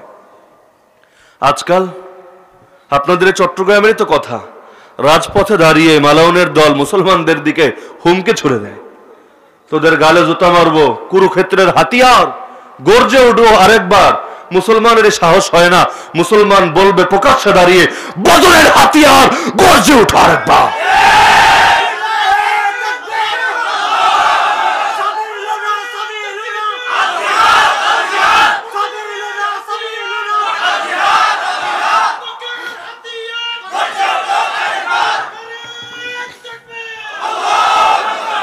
আল্লাহর কসম করে এই কথা বলতে পারি, পৃথিবীর মধ্যে এই কাফের মুশরিকদের চাইতে অতি দুর্বল পৃথিবীতে কিছুই নাই।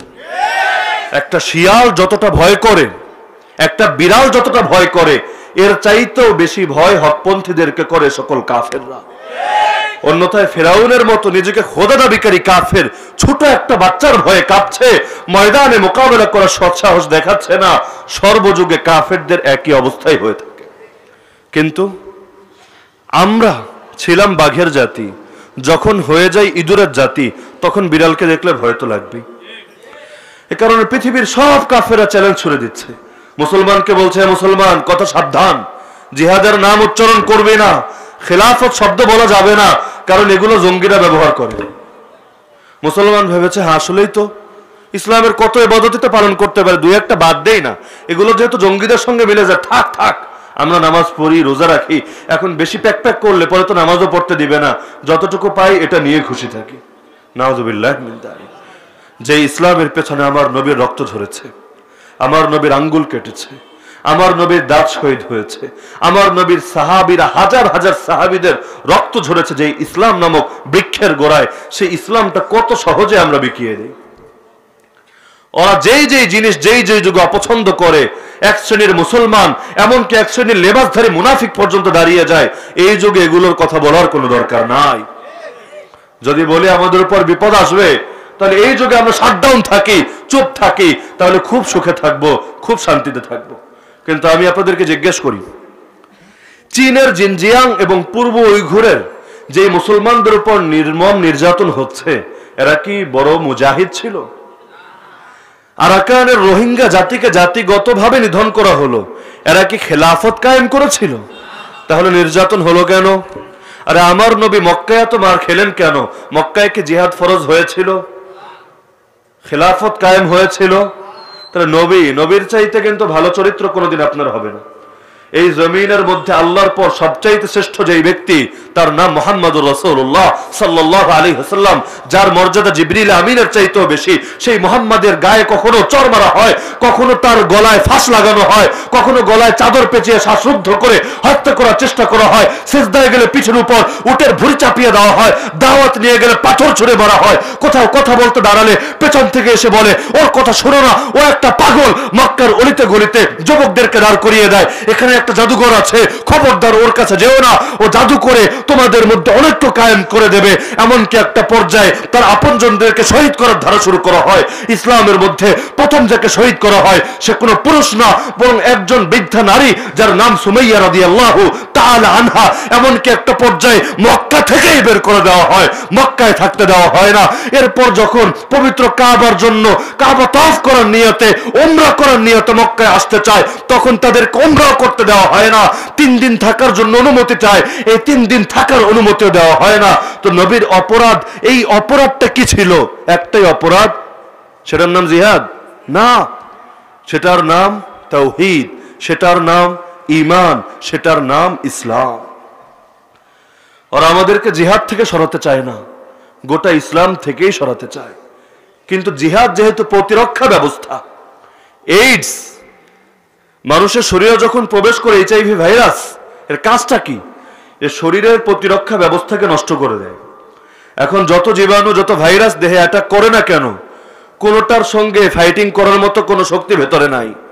এমনি কিন্তু বহুত ভাইরাস শরীরের ভেতর আসতে থাকে, কিন্তু অ্যান্টিভাইরাস দেওয়া আছে প্রাকৃতিকভাবে। বর্ডারে বাহিনী কায়েম করে দিয়েছেন আল্লাহ, ওরা ঢুকতে দেয় না, লড়াই করে করে এগুলোকে মেরে ফেলে। এখানে যারা আছেন অনেকের হয়তো এমনও হয়েছে, করোনা বহুজনের হয়েছে, কিন্তু কোনো আলামত প্রকাশ পায়নি, কারণ শরীরের রোগ প্রতিরোধ ক্ষমতা শক্তিশালী ছিল। এই রোগ প্রতিরোধ ক্ষমতা ওইটার সঙ্গে ফাইটিং করে সেই ভাইরাসকে পরাজিত করে দিয়েছে, যার কারণে গরিব মানুষের তুলনামূলক কম হয়েছে। কেন? এরা পরিশ্রম করে, দেহের রোগ প্রতিরোধ ক্ষমতা শক্তিশালী থাকে, যার কারণে ভাইরাসের সঙ্গে এই শক্তিটা ভালো মোকাবেলা করতে পারে। অপরদিকে যারা সারাদিন চেয়ারে বসে থাকে, এসি রুমে পড়ে থাকে, এদের রোগ প্রতিরোধ ক্ষমতা দুর্বল থাকে, এজন্য সামান্য ভাইরাসের কবলেই এরা টাইট বিছানায় পড়ে যায়। তো জিহাদ হলো ইসলামের প্রতিরক্ষা ব্যবস্থা।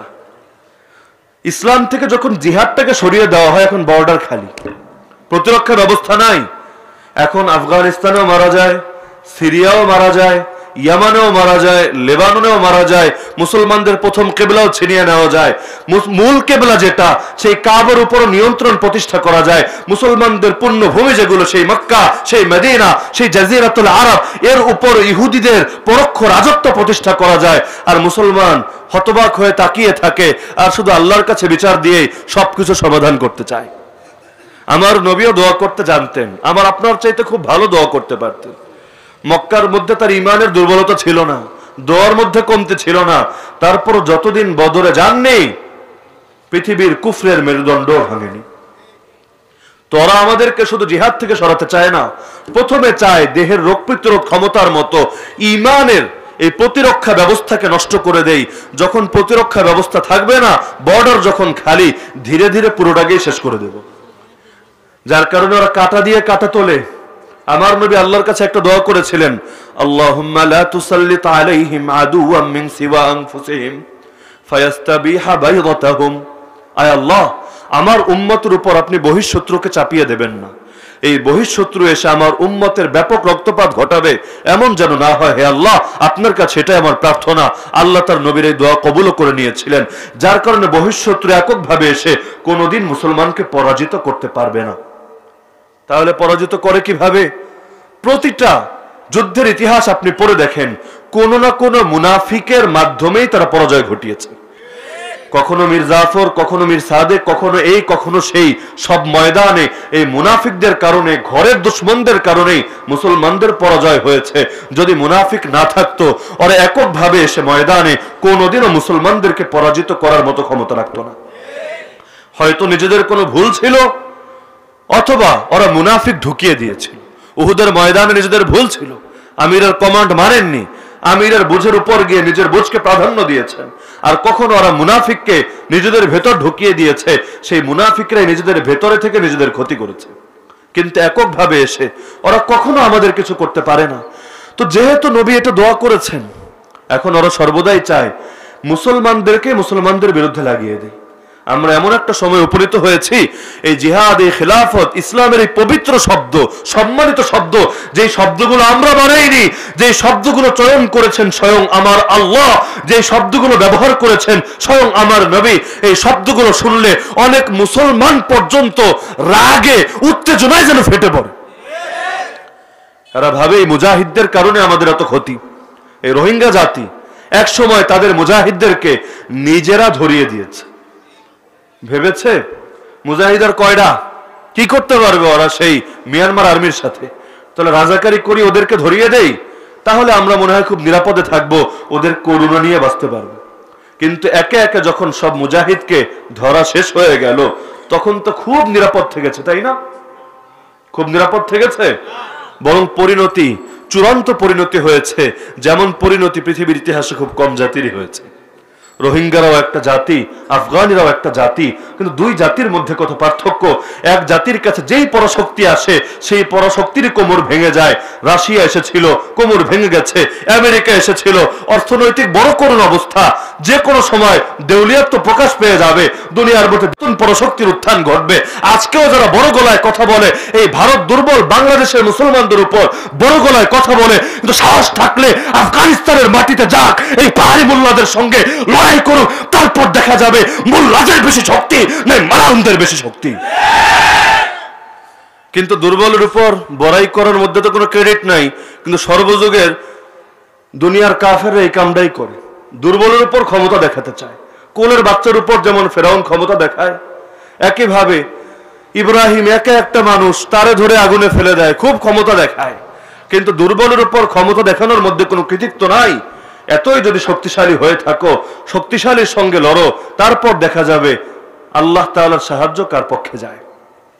এখন থেকে 19 বছর আগে আমেরিকা যখন আফগানিস্তানে আক্রমণ করেছিল, সেই সময় আফগানিস্তানের নেতা আমিরুল মুমিনিন মোল্লা মুহাম্মদ ওমর রহমতুল্লাহ আলাইহি, তিনি একটা কথা বলেছিলেন, আল্লাহ আমাদেরকে একটা ওয়াদা দিয়েছেন, আমেরিকা আর একটা ওয়াদা দিয়েছে।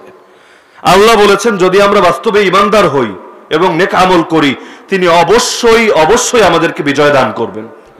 আর আমেরিকা বলেছে ইতিহাস থেকে আমাদের নাম নিশানা মিটিয়ে দেবে। শীঘ্রই আমরা দেখতে পাবো আল্লাহর ওয়াদা সত্য না আমেরিকার ওয়াদা সত্য। মাত্র 19টা বছর, তা 19 বছর লাগতো না যদি না গাদ্দার থাকতো। তাদের টার্গেট ছিল 11 বছর। রাশিয়াকে পরাজিত করেছেন 9 বছরে, আমেরিকার জন্য সময় নিয়েছিলেন 11 বছর। কিন্তু নিজেদের মধ্যকার মুনাফিকদের সঙ্গে লড়াইয়ে বেশি সময় যাওয়ার কারণে সময়টা দীর্ঘ লেগেছে। তিনি নিজে দেখে যেতে পারেননি, কিন্তু আসমান দেখেছে, জমিন দেখেছে, গোটা পৃথিবীর মিলিয়ন মিলিয়ন মানুষ দেখেছে আমেরিকার ওয়াদা মিথ্যা, আল্লাহর ওয়াদা সত্য। আল্লাহর ওয়াদা যদি সত্য না হতো, এই মোল্লাদের এমন কোন শক্তি নাই যে শক্তি দিয়ে আমেরিকান বাহিনীর মোকাবেলা করতে পারে, এমন কোন শক্তিই নাই। কিন্তু যখন আল্লাহ নিজে নুসরত করেন, আরে আমরা তো নুসরত খুঁজে পাই না, কিন্তু ময়দানের মধ্যে তো আমার আল্লাহ এমন নুসরত নাজিল করেন যে নুসরতের দ্বিতীয় কোনো প্রতিদান, দ্বিতীয় কোনো নমুনা আপনি পৃথিবীতে দেখাতে পারবেন না। এখানে বসে সারা জীবন জিকির করলে আর মুরাকাবা করলে যে ঈমান বাড়বে, যখন ডান কানের নিচ দিয়ে একটা বুলেট যাবে, বাম কানের নিচ দিয়ে আরেকটা যাবে, থরথর করে শরীর কাঁপতে থাকবে, ওই সময় এক মুহূর্তে ঈমানের পাওয়ারের চাইতে 1000 গুণ বেশি বেড়ে যাবে। কারণ দেখবেন ডাইনেও কেউ নাই, বামেও কেউ নাই, সামনেও কেউ নাই, পেছনেও কেউ নাই। কেউ যদি থাকেন একমাত্র আল্লাহই আছেন। সে আল্লাহকে ডাকলে একমাত্র তিনিই বাঁচাতে পারেন, তিনি ছাড়া বাঁচানোর আর কেউ নাই। এমন একটা পরিস্থিতি যখন হয়, ঈমানের সমুদ্রের মধ্যে এমন জোয়ার আসে, যেই জোয়ার জীবনে এখানে বসে আসবে না। শুধু বদরের ময়দানেই না, আমার আল্লাহ বলেন খন্দকের ময়দানে আমি আল্লাহ নিজে জিহাদ করেছি। খন্দকের ময়দানে একদিকে কাফেররা এসে মদিনার উপর অ্যাটাক দেওয়ার জন্য একত্রিত হলো, আরেকদিকে রাসূল সালমান ফারিসি রাদিয়াল্লাহু আনহুর বুদ্ধি অনুসারে তার সাহাবীদেরকে নিয়ে চারিদিকে পরীক্ষা গর্ত খনন করা শুরু করলেন, ওরা যেন বাহিনী নিয়ে ভেতরে ঢুকতে না পারে। খাল সামনে, খাল খাল হয়ে থাকবে, এই খাল পাড়ি দিয়ে তো যেতে পারবে না। কেউ যদি খালে নামে, দূর থেকে তীরন্দাজ বাহিনী তীর মেরে সবগুলোকে হত্যা করে ফেলবে, তাহলে ভিতরে যদি ঢুকতে না পারে যুদ্ধ করবে কিভাবে? কিন্তু মুনাফিকরা হাসাহাসি শুরু করেছিল, মুসলমান আর কয়টা, কাফের তো এত বেশি, ওরা হিসু করে দিলেও তো মুসলমান ভেসে যাবে। মাঝে মধ্যে অনেকে এরকম হুঙ্কার দেয় না, অনেকে ভয় দেখায়, হুজুর জানেন ওই মালাউনটা যদি হাঁটা শুরু করে এক মাথা থেকে আরেক মাথা, তাইলে আমরা সব আলু ভর্তা হয়ে যাব। ডাইনেও যাওয়ার জায়গা নাই, বামেও যাওয়ার জায়গা নাই, সামনেও জায়গা নেই, পেছনেও জায়গা নেই, তিন দিকে ওরা, আরেক দিকে সাগর, যাবোটা কোথায়, ভয় শেষ। আমি বলি, আরে পাগল, আমাদের যাওয়ার জায়গা ডানেও না, বামেও না, পেছনেও না, সামনেও না, আমাদের যাওয়ার জায়গা তো উপরে। সে উপরের সঙ্গে যখন ডাইরেক্ট সম্পর্ক হবে, সেই উপর থেকে এমন সাহায্য আসবে, যেই সাহায্য সারা দুনিয়াকে পায়ের নিচে এনে দেবে। আল্লাহ বলেন, খন্দকের ময়দানে যখন এভাবে হাসাহাসি শুরু করলো মুনাফিকরা, আজকে শেষ মুসলমানরা, সেই সময় রাসূল পেটে দুইটা পাথর বাঁধা ছিল, তার সাহাবীদের ছিল একটা করে। আরে আমি আপনি কত সুন্নাত জিন্দা করার চেষ্টা করি, নিজেদের নামই এক পর্যায়ে লাগিয়ে ফেলে, মহিউদ সুন্নাহ, অনেক সুন্নাত জিন্দা করে ফেলেছি, তো পাথর বাঁধার সুন্নাত কবে জিন্দা করলাম? শুধু কি তায়েফের ময়দানে মায়ের খাওয়া সুন্নাত, বদরের ময়দানে মায়ের দেওয়া কি সুন্নাত না? শুধু ভালো ভালো খাওয়াটাই সুন্নাত? পেটের মধ্যে দুইটা পাথর বাঁধা সুন্নাত না? শুধু সন্তান জন্মগ্রহণ করবে, তার কানে গিয়ে আজান দিবেন, ইকামত দিবেন, এটাই সুন্নাত? আরে নিজের আপনজন শহীদ হবে, তার জানাজায় নিচে দাঁড়িয়ে যাবেন, এটা কি সুন্নাত না? সুন্নতের নামে সুবিধাকে গ্রহণ করেছি, যেই কাজ করলে আল্লাহ খুশি আর দুনিয়ার কেউ বেজার না, নিজেরও সুবিধা, সেই কাজই আমরা করি।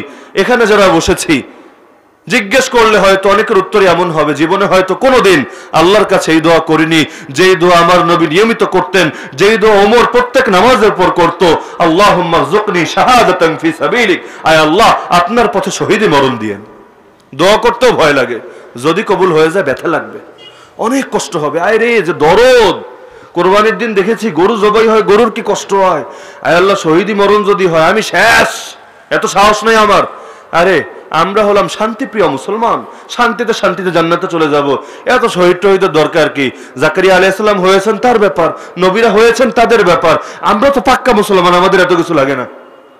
নাউযুবিল্লাহ মিন যালিক। অথচ জান্নাতে যাওয়ার সবচেয়ে শর্ট পথ ছিল এটা। পৃথিবীর সবাই জান্নাতে যাবে কিয়ামতের পর, শহীদ জান্নাতে যাবে রক্তের প্রথম ফোঁটা মাটিতে পড়ার আগেই। আল্লাহ তার সব গুনাহ ক্ষমা করে দিয়ে তার প্রাণটাকে নিয়ে জান্নাতের সবুজ পাখির ভেতর ঢুকিয়ে দিয়ে বলবেন, যাও জান্নাতে বিচরণ করতে থাকো। এমনকি শহীদকে মৃত বলা বা মৃত ভাবা হারাম। আল্লাহ কোরআনে বলেন, খবরদার, ওয়ালা তাকুলু লিমান ইউকতালু ফি সাবিলিল্লাহি আমওয়াত, শহীদদেরকে মৃত বলবা না। অন্য আয়াতে বলেন, মৃত ভাববাও না, বাল হুম আহইয়া, তোমরা মৃত হতে পারো কিন্তু তারা জীবিত। শুধু জীবিতই না, ইনদা রাব্বিহিম ইউরযাকুন, তাদেরকে তাদের রবের নিকট রিজিক দেওয়া হয়। ফারিহিনা বিমা আতাহুমুল্লাহু মিন ফাদলি, আল্লাহ নিজ অনুগ্রহে তাদেরকে যে রিজিক দেন, যা কিছু দেন, এটা নিয়ে তারা মহা খুশি। শুধু খুশি না, ওয়াস্তাবশিরুনা বিল্লাযিনা লাম ইয়ালহাকু বিহিম মিন খালফিহিম, দুনিয়ার যারা এখনো তাদের সঙ্গে মিলিত হয়নি, তাদেরকে সেই শহীদরা সুসংবাদ শোনায়, আরে শুনো বান্দারা, আল্লাহ খাউফুন আলাইহিম ওয়ালা হুম ইয়াহজানুন, কোনো ভয় নাই, কোনো দুঃখ করো না, তোমার কোনো ব্যথাই লাগবে না, বরং পৃথিবীর মধ্যে সবচেয়ে সহজ মৃত্যু শহীদের মৃত্যু। দেখতে মনে হয় না সবচেয়ে কষ্টের মৃত্যু, কিন্তু হাদিসের ঘোষণা, শহীদের মৃত্যু সবচেয়ে সহজ মৃত্যু, যেই মৃত্যুতে কষ্ট নাই। এছাড়া বাকি সব মৃত্যুতে কষ্ট আছে। যত বড় ওলি হোক, মরণের যন্ত্রণা সবার হয়। আল্লাহ কোরআনে বলেন, সূরা কাফের আয়াত, ওয়াজাআত সাকরাতুল মাউতি বিল হক, অবশ্যই মৃত্যু যন্ত্রণা আসবে। তো বলছিলাম খন্দকের ময়দানে আমার নবী পেটে পাথর বেঁধে পরীক্ষা যেহেতু খনন করবেন, মাটিও তো পাথরে মাটি, কোপাচ্ছেন আর খনন করার চেষ্টা করছেন। একটা পাথরের উপর কোপ দিলেন, নূর বের হয়ে আসলো, আলো বের হয়ে আসলো। আমার নবী বললেন, এই আলোতে আমাকে রোম পারস্যের প্রাসাদগুলো আলোকিত করে দেখানো হয়েছে, শীঘ্রই আমার উম্মতের রাজত্ব সেখানে গিয়ে পৌঁছে যাবে। মুনাফিকরা হ্যাঁ হ্যাঁ করে হাসাহাসি শুরু করলো, আরে পাগল কোথাকার, পেটে খাবার নাই, পরনে কাপড় নাই, আর দুনিয়ার পরাশক্তি রোম পারস্য বিজয়ের স্বপ্ন দেখে মাথা গেছে বুড়া। পুরান পাগলের ভাত নাই, নতুন পাগল এসেছে। এখন যদি আমি এখানে বসে বলি শীঘ্রই আমেরিকার বুকেও ইসলামের কালিমা সমুন্নত হবে, হোয়াইট হাউসের ছাদেও কালিমার পতাকা পটপট করে উঠবে, বিশ্বাস হবে? মুনাফিকরা হাসবে হাসবে, হ্যাঁ মোল্লার দল এখানে বসে বসে আমেরিকা বিজয়ের স্বপ্ন দেখে। কিন্তু আমার নবী স্পষ্ট জানিয়েছেন কিয়ামতের আগে সারা দুনিয়া অখণ্ড হবে, এবং এই দুনিয়ার মধ্যে রামের না, কৃষ্ণের না, হনুমানের না, বরং গোটা দুনিয়ায় ওই অখণ্ড ভূমিতে এক আল্লাহর রাজত্ব কায়েম হবে। যেটাকে রাত বলি সেটা দিন হতে পারে, যেটাকে দিন বলি সেটা রাত হতে পারে, কিন্তু আমার নবীর থেকে সহিভাবে যে বিষয়গুলো এসেছে, যে বাণীগুলো বর্ণিত হয়েছে, আল্লাহর কসম এর কোনোটাই মিথ্যা বা ভুল হতে পারে না। আমার নবী বলেছেন, লা ইয়াতরুকুল্লাহু বাইতা মাদারিন ওয়ালা ওয়াবার ইল্লা আদখালাহুল্লাহু কালিমাতাল ইসলাম بعز عزيز أو بذل ذليل عزا يعز الله به الإسلام وأهله أو ذلا يذل الله به الكفر وأهله। আমার আল্লাহ শহর বা গ্রামের এমন একটা ঘর রাখবেন না যেই ঘরে ইসলামের কালিমা প্রবেশ করাবেন না। নবী বলেন, সম্মানী ব্যক্তির সম্মান রেখে আর যার কপালে সম্মান নাই তাকে লাঞ্ছিত করে, যে ইসলাম গ্রহণ করবে তার সম্মান রেখে, আর যে ইসলামের মোকাবেলায় আসবে ওকে লাঞ্ছিত করে প্রত্যেকটা ঘরে আমার আল্লাহ ইসলামের কালিমা প্রবেশ করাবেন। নবী সত্য বলেছেন না মিথ্যা? মুমিন হয়ে থাকলে বলেন সত্য না মিথ্যা? যদি সত্য হয়, হোয়াইট হাউস কি একটা ঘর না? জাতিসংঘের ভবনটা কি একটা ঘর না? পেন্টাগনের মধ্যে কি ঘর নাই? মোদিও কি একটা ঘরের মধ্যে থাকে না? এবার জিজ্ঞেস করি, আবার জিজ্ঞেস করি, আমার নবী সত্য বলেছেন না মিথ্যা বলেছেন? যদি সত্যই বলেন তাহলে হোয়াইট হাউসের ভেতরেও কালিমা প্রবেশ করবে, মোদির বাসভবনের ভেতরেও কালিমা প্রবেশ করবে, পেন্টাগনের ভেতরেও কালিমা প্রবেশ করবে, ইসরায়েলের প্রত্যেকটা ঘরে ঘরেও কালিমা প্রবেশ করবে। এই কালিমাকে কেউ ঠেকাতে পারবে না, যে ঠেকাতে আসবে নিজেই ঠেকে যাবে।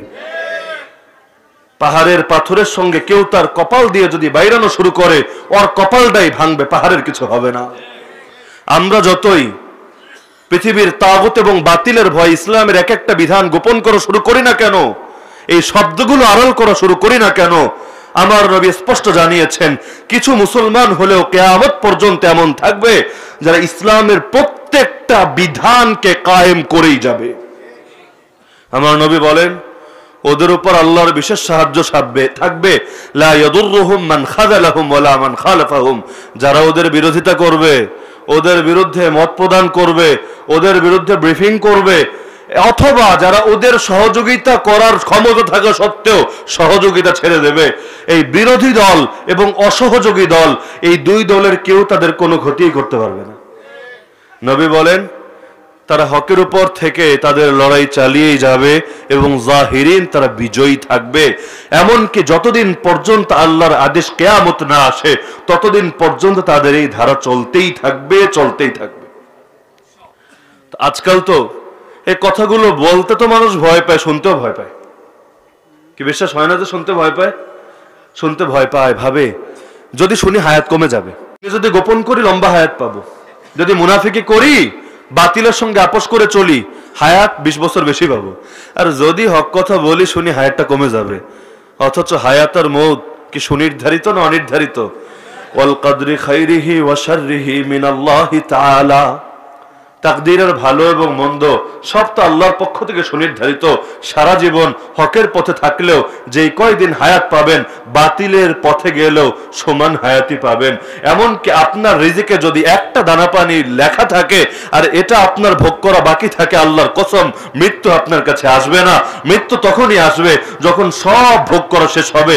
সুলতান সালাহুদ্দিন আইয়ুবী খালিদ বিন ওয়ালিদ সাহাবী রাদিয়াল্লাহু তাআলা আন সারা জীবন কাটিয়েছেন ময়দানে। এমনকি খালিদ বিন ওয়ালিদের এমন একটা অঙ্গ, এমন কোন প্রত্যঙ্গ ছিল না যেখানে কোনো তীর তরবারির আঘাত লাগেনি, কিন্তু মৃত্যু হয়েছে বিছানায়। সারা জীবন ময়দানে কাটিয়েও মৃত্যু হয় বিছানায়। তার মানে হায়াত আর মৌতের সম্পর্ক সাহস বা ভীরুতার সাথে না। মির্জাফর যখন মরণ লেখা তখনই মরবে, একদিনও বেশি বাঁচবে না। টিপু সুলতান যখন তার কপালে মরণ লেখা তখনই মরেছেন। এমন না মীর সাদেকের কারণে মৃত্যুটা এগিয়ে এসেছে। আল্লাহর কসম, মৃত্যু আগেও না, মৃত্যু পিছায়ও না। কোরআন জানিয়েছে ইদা জাআ আজালুহুম, যখন মৃত্যু চলে আসে, লা ইস্তাখিরুনা সাআতাও ওয়া লা ইস্তাকদিমুন, এক মুহূর্ত আগেতেও পারে না, পিছাতেও পারে না। তা আমার নবী যখন এই কথা বলেন, মুনাফিকরা হাসাহাসি শুরু করেছিল, কিন্তু বেশি দিন লাগেনি, ওমরের জামানায় সব বিজয় হয়ে গিয়েছিল। এই কারণে শাহ ওলিউল্লাহ মুহাদ্দিস দেহলভী রাহমাতুল্লাহি আলাইহি লেখেন, আল্লাহর কোরআনের আয়াত হুয়াল্লাযী আরসালা রাসূলাহু বিল হুদা ওয়া দীনিল হক লিইয়ুযহিরাহু আলাদ দীনি কুল্লি, তিনি সেই আল্লাহ যিনি তার রাসূলকে হেদায়েত এবং সত্য দিন সহকারে প্রেরণ করেছেন যেন দুনিয়াতে এসে ইসলামকে সকল কিছুর উপর বিজয়ী করেন। সকল ধর্ম, সকল জীবন ব্যবস্থা, সকল মতবাদ, সকল মতদর্শের উপর যেন ইসলামকে বিজয়ী করেন, এজন্য নবীকে পাঠিয়েছেন। ওয়ালাউ কারিহাল কাফিরুন ওয়ালাউ কারিহাল মুশরিকুন, যদিও কাফেররা অপছন্দ করে, যদিও মুশরিকরা অপছন্দ করে। আমরা যদি এই কথা বলি আমেরিকার মধ্যে ইসলাম কায়েম হবে, তাহলে পৃথিবীর কাফেররা কি খুশি হবে না বেজার হবে? আরে বলে না, শেষ করে দিব। পৃথিবীর কাফেররা খুশি হবে না বেজার হবে? কিন্তু ওরা যতই বেজার হোক না কেন, এই কথাটাকে গোপন রাখা যাবে? কারণ আল্লাহ বলেন নবীকে তো পাঠিয়েছি এজন্য যে নবী দুনিয়াতে গিয়ে আল্লাহর দ্বীনকে পৃথিবীর সকল দ্বীনের উপর বিজয়ী করবেন। তার মানে ইসলামকে বিজয়ী করার জন্য নবীকে পাঠানো হয়েছে। সুতরাং যেই ব্যক্তি ইসলামকে বিজয়ী করার জন্য চেষ্টা করবে, সেই নিজেকে নবীর উম্মত বলে পরিচয় দিতে পারে। আর যেই ব্যক্তি পরাজিত দ্বীনের উপর সন্তুষ্ট হতে চায়, সে নিজেকে নবীর উম্মত বলে পরিচয় দেওয়ার অধিকার রাখে না। তো বলছিলাম, শাহ ওলিউল্লাহ দেহলভী বলেন এই আয়াতের আমলে তাফসীর হলো ওমর। কারণ ওমরের জামানায় আল্লাহ তার দ্বীনকে সকল দ্বীন, রোমকদের দ্বীন, পারসিকদের দ্বীন, সকল দ্বীনের উপর আল্লাহ বিজয়ী করেছেন। ইসলাম দুনিয়ার শ্রেষ্ঠ সুপার পাওয়ার হয়েছে। ইসলাম কখনো এটা চায় না যে ইসলামের উপর অন্য কোন শক্তি বিজয়ী থাকুক। হাদিস আল ইসলাম ইয়ালু ওয়ালা ইউলা আলাই, ইসলাম উপরে থাকে, ইসলামের উপরে কেউ যেতে পারে না। কিন্তু আমরা এমন যুগের এমন মুসলমান, যেই যুগে ইসলামের উপর সকল কিছু বিজয়ী আছে, আর দুনিয়ার মধ্যে নিরীহ, অসহায়, মিসকিন, দেউলিয়া বলতে যদি কিছু থাকে, সেটা হলো বর্তমান আমাদের ইসলাম। নাউযুবিল্লাহ মিন যালিক। যে ইসলামকে নবী করে গিয়েছিলেন বিজয়ী, সেই ইসলামকে আমরা বানিয়ে ছেড়েছি পরাজিত। এমনকি এখন পরাজিত অবস্থার উপরে সন্তুষ্ট কেউ যদি ইসলামের বিজয়ের কথা বলে, তাকে নিজেদের দুশমন মনে হয়, অথচ দুশমন মনে করা দরকার ছিল তাদেরকে যারা ইসলামের বিজয় ছিনিয়ে নিয়েছে। আজকাল তো সমাজে বলা হয় হুজুররা নাকি জঙ্গি, অথচ পৃথিবীতে যদি জঙ্গি কেউ থাকে, সবচাইতে বড় জঙ্গির নাম হলো আমেরিকা। আমেরিকার চাইতে বড় জঙ্গি কেউ নাই, ইসরায়েলের চাইতে বড় জঙ্গি কেউ নাই, ভারতের চাইতে বড় জঙ্গি কেউ নাই। এত নিরীহ লক্ষ মানুষের রক্তপাত করার পরও ওদের বিরুদ্ধে হক কথাটা বলাটার মতো সাহস আমাদের হয় না। কিন্তু এই অপরাধীগুলো আমরা চুপ থাকার কারণে নিজেদের বাতিল কথাগুলো ঠিকই সাহসের সঙ্গে বলে যাচ্ছে। তো বলছিলাম, এই যে খন্দকের ময়দানে মোকাবেলা কিভাবে হবে? আল্লাহ বলেন তোদের তো কিছু নাই, মোকাবেলা কি দিয়ে করবি? তাহলে শোন, আমি আল্লাহ একটা তুফান পাঠিয়ে দিলাম, এই তুফান এসে সবকিছু উড়িয়ে নিয়ে গেল। ওরা ময়দানে টিকতে পারলো না, এক একজনের মতো ভেগে গেল। এক তুফানে সবাইকে কায়েদ করে দিল।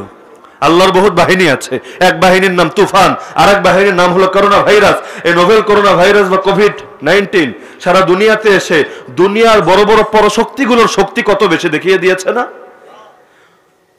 যারা নিজেদেরকে খোদার আসনে দাবি করে বসে থাকে, প্রত্যক্ষ ভাবে পরোক্ষ ভাবে, এরা যে কতটা দুর্বল, কতটা অসহায়। আমার রবের এত বাহিনীর মধ্য হতে ছোট্ট অদৃশ্য একটা বাহিনীর সামনে পুরো দুনিয়াটা কেমন অসহায় হয়ে তাকিয়ে আছে। এর দ্বারাই বোঝা যায় যে আমরা বেশি শক্তিশালী, আমেরিকা বেশি শক্তিশালী, ইসরায়েল বেশি শক্তিশালী, না আমার রবের বাহিনী বেশি শক্তিশালী। কাফেররা ভয় পেয়েছে তো পেয়েছে, মুসলমানরাও পেয়েছে। অনেক মসজিদে লেখা থাকে, মসজিদে পর্যন্ত আল্লাহর ঘর, নো মাস্ক নো এন্ট্রি। যদি মাস্ক না পরে আসো তোমাকে প্রবেশ করতে দেওয়া হবে না, প্রবেশ নিষিদ্ধ। আল্লাহর ঘর থেকে কোন মুসলমানকে ফিরানোর অধিকার আল্লাহ কাউরে দেননি। মসজিদের ইমামই হোক আর মুয়াজ্জিনই হোক, কমিটির সভাপতি হোক আর সেক্রেটারি হোক, পৃথিবীর শাসক হোক আর প্রশাসক হোক আর শাসিত হোক, আমার আল্লাহ কারো জন্য এই অধিকার রাখেনি যে সে কোন আল্লাহর বান্দার জন্য, কোন মুসলমানের জন্য মসজিদের দুয়ারকে বন্ধ রাখবে। আজকাল এমন এমন জিনিস মুসলমানের উপর চাপিয়ে দেওয়া হচ্ছে যেটা মুসলমানের উপর চাপানোর অধিকারী কারো নেই। তা আল্লাহ বলেন, এই এক তুফান দিয়ে ওদেরকে ভাগিয়ে দিলাম, ওদের রাগ সহকারে, মনের মধ্যে অনেক ক্ষোভ, কিন্তু কিছুই করতে পারলো না। রাশিয়া যেমন ক্ষোভ নিয়ে ভেগেছিল, আমেরিকা যেমন ক্ষোভ নিয়ে ভেগেছিল, একইভাবে তৎকালীন মুশরিকরাও ক্ষোভ নিয়ে ভাগলো। আল্লাহ বলেন, লাম ইয়ানালু খায়রা, কোনো কল্যাণই ওরা অর্জন করতে পারলো না। কিন্তু ভাবিস না, এই জিহাদ তোরা করেছিস, ওয়াকাফাল্লাহুল মুমিনিনাল কিতাল, মুমিনদের পক্ষ হয়ে জিহাদ আমি আল্লাহ নিজে করেছি। তাহলে বদরেও আমার আল্লাহ নিজে জিহাদ করেছেন, খন্দকেও আমার আল্লাহ নিজে জিহাদ করেছেন। শুধু এখানেই শেষ না, আমার আল্লাহ বদরে 1000 ফেরেশতাকে জিহাদ করার জন্য পাঠিয়েছেন, আরো 4000 ব্যাকআপ রেডি রেখেছেন। জানিয়েছেন প্রয়োজন হলে এই 4000 পাঠিয়ে সংখ্যা 5000 পূরণ করব। তো কাফের 1000, মুজাহিদ হবে 5000। তো ফেরেশতারা শোন, তোরা তো মুজাহিদ না, তোরা তো দুনিয়ার মধ্যে যুদ্ধ করতে অভ্যস্ত না, কিভাবে যুদ্ধ করবি শোন, আমার থেকে কমান্ড নিয়ে নে, আমি আল্লাহ নিজে তোদেরকে ট্রেনিং দিচ্ছি। 2 উপায়ে তোরা গিয়ে আবু জাহালের বাহিনীর মোকাবেলা করবি। ফাদরিবু ফাওকাল আনাক ওয়াদরিবু মিনহুম কুল্লা বানান, তোরা জমিনে গিয়ে, বদরের ময়দানে গিয়ে এই কাফেরদের গায়ের উপর কোপাবি আর প্রত্যেক জোড়ায় জোড়ায় পিটাবি। পরবর্তীতে এই বদরের যেই সকল কাফেররা মুসলমান হয়েছিল তারা বলেছে, দেখছিলাম আসমান থেকে ঘোড়া নিয়ে বিশাল বিশাল কারা যেন নেমে আসছে দৈত্যের মতো, এসে কিছু বুঝে ওঠার আগে ঘাড়ের উপর কোপ আর জোড়ায় জোড়ায় পিটানি। তো যেই জিহাদ করেন আমার আল্লাহ নিজে, যেই জিহাদের ট্রেনিং দেন আল্লাহ নিজে, যেই জিহাদ সূচনা করেছেন আল্লাহ নিজে, সেই জিহাদকে থামানোর ক্ষমতা কার? আরে বলে না, আল্লাহর থামানোর ক্ষমতা যেমন কারো নাই, আমার আল্লাহর আদেশ, আমার আল্লাহর বিধানকে থামানোর মতো ক্ষমতাও কারো নাই। যারা থামাতে এসেছে ইতিহাস সাক্ষী, নিজেরাই পটল তুলে থেমেছে। আমার আল্লাহর বাহিনীকে কেউ থামাতে পারবে? আরে বলে না পারবে। আলা ইন্না হিজবাল্লাহি হুমুল গালিবুন আলা ইন্না হিজবাশ শাইতানি হুমুল খাসিরুন। আল্লাহ বলে, জেনে রাখিস দুটো কথা, আমার বাহিনী সর্বদাই বিজয়ী হবে, শয়তানের বাহিনী সর্বদাই পরাজিত হবে। আল্লাযীনা আমানু ইউকাতিলুনা ফি সাবিলিল্লাহ, যারা ঈমানদার ওরা আমার পথে লড়াই যাবে। ওয়াল্লাযীনা কাফারু, আর যারা কাফের, মুশরিক, নাস্তিক, বেঈমান, মুরতাদ, শাতিবে রাসূল, ওরা তাগুতের পথে লড়াই যাবে। ফাকাতিলু আউলিয়া শাইতান, শয়তানের দোসরদের সঙ্গে তোদের লড়াই তোরা চালিয়ে যাবি। মনে রাখিস, ওদেরকে যতই দুর্বল মনে হয় না কেন, আমি আল্লাহ নিজে গ্যারান্টি সহকারে বলছি, ইন্না কাইদা শাইতানি কানা দাইফা, নিশ্চয়ই শয়তানের চক্রান্ত বড় দুর্বল। আমার আল্লাহ যদি বলেন দুর্বল, আর কেউ যদি এটাকে মনে করে শক্তিশালী, কোরআনের উপর এখনো তার ঈমান আসেনি। আমার আল্লাহ বলেছেন দুর্বল, বিশ্বাস করতে বাধ্য, ওরা দুর্বল, বড় দুর্বল। আমরা যদি বাঘ হই, আমাদের সামনে ওরা এক মুহূর্ত দাঁড়াতে পারবে না, কিন্তু আমরা যদি ইঁদুর হই, ওরা বিড়াল হয়ে আমাদের পেছনে ছুটে বেড়াবে। তো যার কারণে হকপন্থী যদি একজন হয় ইব্রাহিমের মতো, এই হকপন্থীরে ওরা ডরাবে। আরে হকপন্থী যদি একজন হয় মুসার মতো নবজাতক শিশু, এই হকপন্থীর ভয়েও ওরা থরথর করে কাঁপতে থাকবে। এখনো দেখেন না, জমিনের মধ্যে যারা জিহাদ করা লাগে না, জিহাদ শব্দটা উচ্চারণ করে, জিহাদের পক্ষে বয়ান করে, এদেরকে থামানোর জন্য, আরে কাফেররা তো আছেই, মুশরিকরা তো আছেই, এদের চাইতে বেশি মুনাফিকগুলো ছাগলের 3 নম্বর বাচ্চার মতো লাফাতেই থাকে। কিন্তু যতই চেষ্টা করুক না কেন, থামানো সম্ভব? আরে আমাকে থামানো সম্ভব, কিন্তু আল্লাহর বাহিনীকে থামানো সম্ভব না। দুটো এক কথা না। পৃথিবীর মধ্যে বিজয় আমাদের দুরকম। ময়দানে যদি বাস্তবে বিজয় হয় সেটাও বিজয়, যদি আল্লাহ শহীদ হিসাবে কবুল করেন এটা আরো বড় বিজয়। আমার নবী যেই জিনিসের জন্য পাগল হয়েছিলেন, যেই জিনিসের জন্য লোভ করেছিলেন, দোয়ায় দোয়ায় যেই জিনিসকে স্মরণ করেছিলেন, এটা তো কখনোই আমাদের জন্য ব্যর্থতা না, বরং আমাদের পরম কাম্য। জীবনে কত আকাম কুকাম করলাম, কত গুনাহ করলাম, গুনাহের সাগরে ডুবে আছি। এত গুনাহের হিসাব দিয়ে জান্নাতে যাওয়ার মতো কপাল আমাদের নাই, কিন্তু শর্টকাট একটা পথ আছে, রক্তের প্রথম ফোঁটা মাটিতে পড়ার আগেই নাকি আল্লাহ জান্নাতে দিয়ে দিবে। তো সেই পথকে তো আমরা ভয় করব না। আরে শহীদের রক্ত যে জমিনে পড়ে, সেই জমিনে আল্লাহ দিনকে জিন্দা করে দেন। এক ব্যক্তি শহীদ হলে হাজার ব্যক্তিকে জাগিয়ে দিয়ে যায়। এক বাবরি মসজিদ হয়তো শহীদ হয়েছে, বাবরি মসজিদের জায়গায় হয়তো রাম মন্দির নির্মাণ করার চেষ্টা ওরা শুরু করেছে, কিন্তু এক বাবরি মসজিদ লক্ষ কোটি মসজিদের নিরাপত্তার রক্ষা কবচ হয়ে দুনিয়ার মধ্যে জিহাদের প্রেরণা জাগিয়ে দিয়েছে। এমনকি সেই বাবরি মসজিদও শহীদ হয়নি, সাময়িক পরীক্ষায় পড়েছে। কারণ যেই জায়গা মসজিদ হয়, ইসলামের ফয়সালা কিয়ামত পর্যন্ত সেটা মসজিদই থাকে। মসজিদের জায়গা সরালেও সেটা মসজিদই থাকে। সেখান থেকে একেবারে আকাশ পর্যন্ত পুরো জায়গাটাই মসজিদ হয়ে থাকে। তো বাবরি মসজিদের ওখানে যতই মূর্তি বসানো হোক, যতই রাম মন্দির নাম লাগানো হোক না কেন, সময়ের ব্যবধানে ইনশাআল্লাহ সুম্মা ইনশাআল্লাহ আমরা সেটাকে আবারও বাবরি মসজিদে পরিণত করব।